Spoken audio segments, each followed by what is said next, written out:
Olá pessoal, tudo bem com vocês? Eu já estou com o Dr. Augusto Legnani Neto e a respeito da cirurgia de catarata, o Dr. Augusto fala bastante sobre o cristalino. Daí me perguntaram o seguinte: qual que é a função do cristalino? Fica na primeira camada do olho, fica na segunda, ou coisa assim. E a lente do olho? O que é a lente do olho? Onde fica? Fica bem no fundo do olho? Outra situação, que nós já falamos disso muitos anos atrás. Quando choramos, a lágrima vem do fundo do olho? Eu sei de onde que vem, porque ele já falou uma vez. Então, hoje nós vamos falar um pouquinho a respeito do nosso olho, né? Do olho humano. Tudo bem? Tudo bem, Tamires. Uma boa noite para você, uma boa noite pessoal de casa. É interessante falar um pouquinho de anatomia, porque a gente fala tanto do olho e às vezes essas noções de anatomia são difíceis até para quem é médico muitas vezes, porque a anatomia do olho é muito restrito, então nem todo mundo não tem por que saber e nem todo mundo sabe.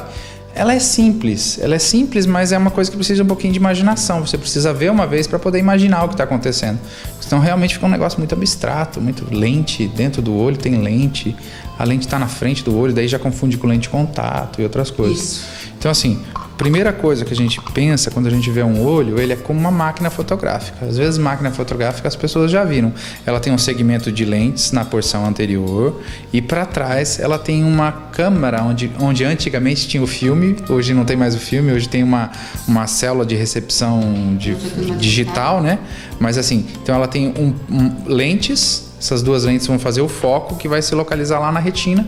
A retina é o filme e as lentes aqui na frente são as lentes da objetiva da câmera fotográfica. Como a câmera fotográfica, quem tinha o negativo, quem já chegou a ver o negativo, lembra que o negativo saía de ponta cabeça e de trás para frente.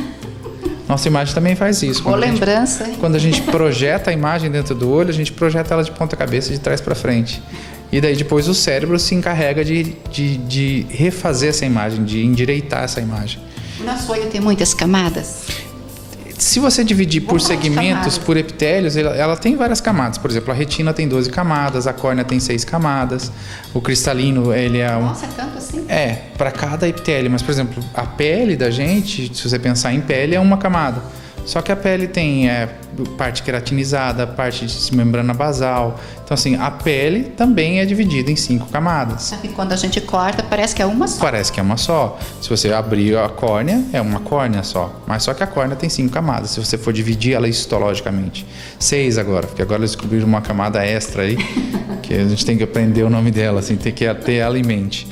Mas assim, ó, quando a gente fala do olho, que é um olho esquemático, ele foi aberto ao meio, para você ter uma noção de que nós temos uma córnea. Córnea é a frente do olho. Isso aqui a gente fala que é como se fosse o vidro do relógio. É vidro do relógio, máquina fotográfica, todo mundo junto aqui para explicar o olho.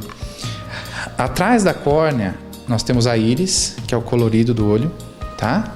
No meio desse colorido do olho, que é a pupila, né? Que a gente fala que é o pretinho do olho. Sim. O pretinho do olho só é pretinho porque aqui dentro não entra luz. Se você bater luz aqui dentro é vermelho, não é preto. Daí é o reflexo vermelho. Quando eu bato a luz no olho do neném e vejo o reflexo vermelho, eu vejo o reflexo da retina através da pupila. Bato a luz, o reflexo é vermelho. Só que quando a gente olha uma pupila, a pupila é pretinha. Atrás da pupila nós temos essa lente aqui, que é o cristalino. Esse cristalino é o que pacifica, que vira uma catarata. Tá? Essa primeira porção do olho, que é a córnea, é que pode ser transplantada. O resto do olho não pode ser transplantado. A única parte que pode ser transplantada é essa partezinha aqui. Que é a primeira parte. Que é a primeira parte do olho, a córnea. Quando a gente opera a catarata, a gente mexe no cristalino. Troca essa lente aqui. Por que tem que trocar? Porque se você não tiver essa lente aqui, essa máquina fotográfica não vai ter foco. Então ela precisa das duas lentes, porque o mecanismo entre a junção, né, o grau negativo dessa lente e o grau positivo dessa lente é que fazem com que essa imagem seja nítida aqui atrás. Como a gente vai fazer uma alteração na relação entre as duas lentes, durante a cirurgia de catarata a gente pode escolher o grau desta lente para deixar mais focalizado, melhor focalizado aqui na retina. A retina, toda ela é fotossensível, então toda ela percebe luz. Só que a porção central, a mácula, é onde ela percebe a nitidez de cores e imagens. Então qualquer alteração nesse milímetro central, nessa pequena depressãozinha que tem aqui, só nessa partezinha, a pessoa não enxerga mais os detalhes, não consegue mais ver um rosto, não consegue fazer mais uma leitura. O resto da retina serve para ver movimentos, diferenças de tonalidade de luz, mas ela não... responsável por tudo, então. Essa porçãozinha central é que é responsável pela visão nítida que a gente tem. Então, quando a gente opera, nós operamos córnea, mexemos na córnea, a gente opera cristalino a gente consegue trocar, e a gente faz cirurgia de retina. Só que as cirurgias da retina, como é um tecido nervoso, é um tecido que a gente fala que é formado só por neurônios, as alterações da retina são muito mais difíceis de manejar. Qualquer pequena alteração nessa estrutura, encostar nessa estrutura, já destrói ela. Então a cirurgia de retina é uma coisa muito mais delicada, muito mais difícil de ter resultados, né? Claro que cirurgias feitas em casos selecionados, em pacientes pesquisados, a gente consegue ter ótimos resultados. Mas aqueles pacientes que têm o descolamento, que são coisas mais demoradas, às vezes é um pouquinho mais complicado.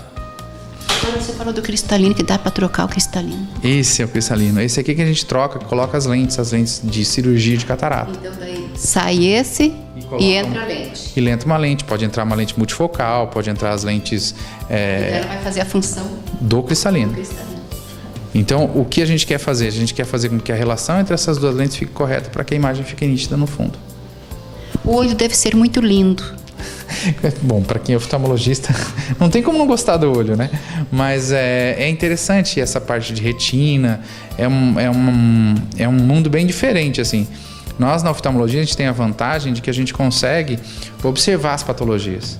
Diferente da cirurgia geral ou de outras que as pessoas têm que inferir o problema, porque, por exemplo, quando você vai lá, meu pai é clínico geral, é cirurgião geral, ele vai, tô com uma dor na barriga, meu pai vai palpar, vai tentar sentir, vai pedir um ultrassom para ver se vê alguma coisa. Então ele vai inferir qual que é o problema.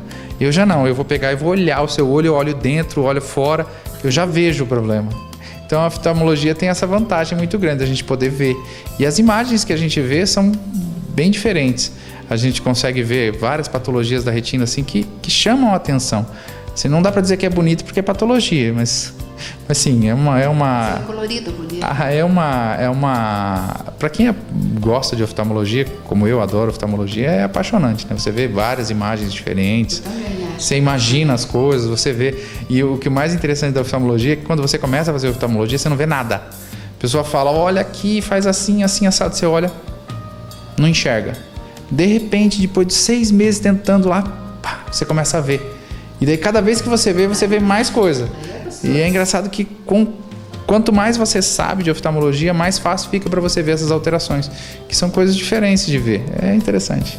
Agora, vamos imaginar assim, eu tenho um olho castanho, esverdeado, sei lá, mas eu tenho um olho castanho.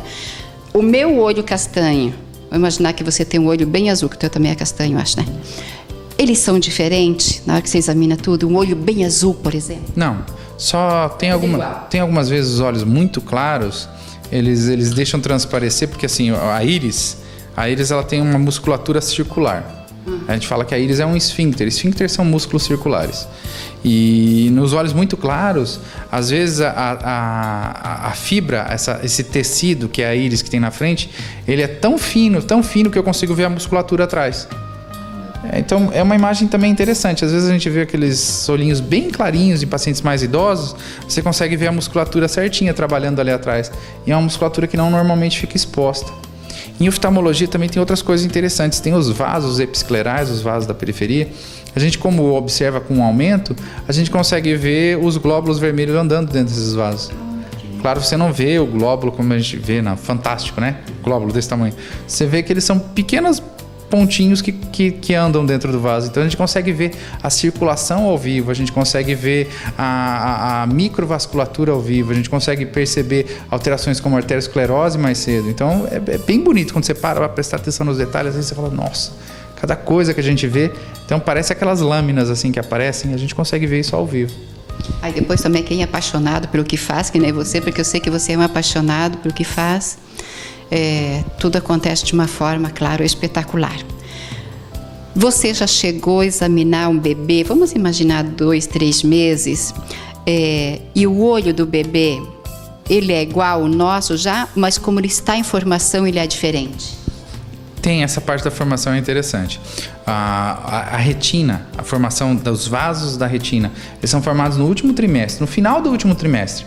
Então, os prematuros, eles não têm toda a retina formada. A parte vascular da retina ainda não está completamente formada. Então, quando a gente faz o exame de fundo de olho, a gente pode observar esses vasos parando antes do local correto.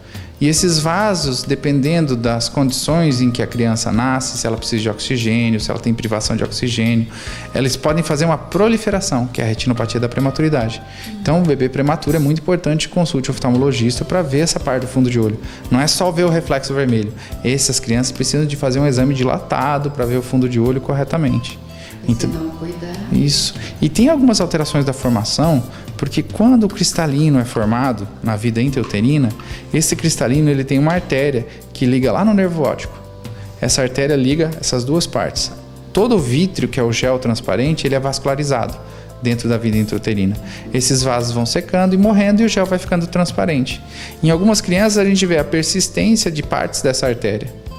A gente vê essa persistência na parte posterior do cristalino ou às vezes a persistência na parte posterior lá no nervo óptico.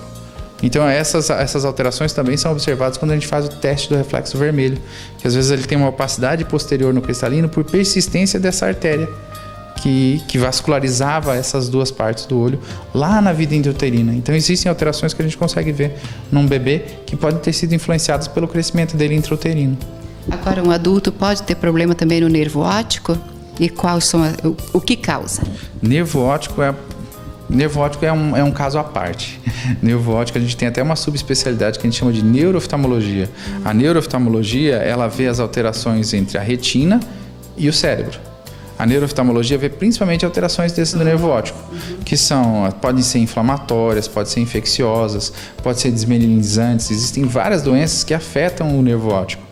Podem ser traumáticas, existem pacientes que têm traumatismo de crânio, batem a cabeça, a porção frontal, bate a testa, o supercílio e tem perda visual, porque a transmissão do impacto se dá de uma maneira que acaba rompendo as fibras do nervo óptico.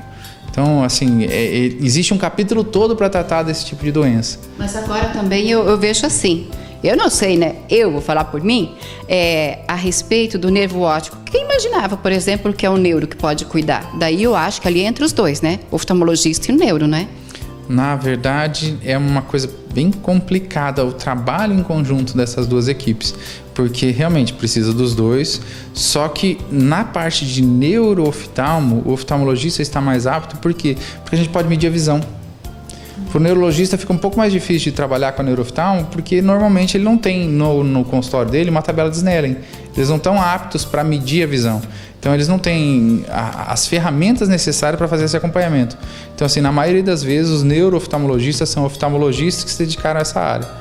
Existem neurologistas que se dedicam a essa área também, mas é mais difícil para eles manejar os casos do que os oftalmos que fazem o caminho inverso. Também acho. Então, por causa das ferramentas que a gente tem, que a principal parte aqui da visão são esses testes que o oftalmologista usa. Mas assim, o trabalho tem que ser em conjunto. Os neurooftalmologistas não trabalham sozinhos, porque a gente não faz os procedimentos intracranianos, medida de pressão e com tudo que tem de alteração do nervo óptico para trás, se é cirúrgico, já é a parte do neurologista. Então a gente tem que trabalhar em conjunto, não tem como trabalhar separado.